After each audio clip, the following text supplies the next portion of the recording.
yeri dağıdan xüsusi qida rejimim yoxdur. Amma yarış qabağı diqqətli olmalısan. Çünki yarışda sənin kimlənsə müqayisən artıq ilk 5-likdə müqayisə artıq belə-belə gedir. Orada sənin bir brokoli yeməyin belə yəqin ki, fərq yarada bilər ya da bir stressdən uzaq olmalı. Amma gündəlik səviyyədə baxır sənin hədəfin nədir yaddaşla bağlı. Əgər sən sadəcə böyle işdən evə gəlirsən, tıxacın içində başı tıxacından sonra evə gəldin, ayda deyirsən ki, açarı heç bilmədim hara qoyum. İndi onu biraz özünə düzəltmək üçün biraz beynində yer yaratmaq lazımsa, həkim səni deyəcək ki, get təbiətə, dənizin qırağına, bir dənə də balıq yağı. Bu oldu müdafiə mexanizmidir. Bu da həyat deyil də, elə həyat yaşamaqdır ki.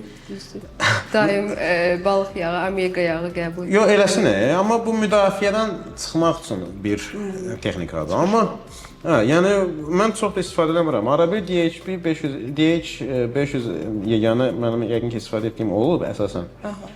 O da onun içində balıq yağı var. Amma o da soyuq okeanların balıqlarından olmalıdır. Yoxsa bizdəki apteklərdəki inanmayın elə balıqdır. Bəli, istifadə edə bilərsiniz, amma mənim həyatımda ehtimal var ki, rolu 1%-dən aşağıdır.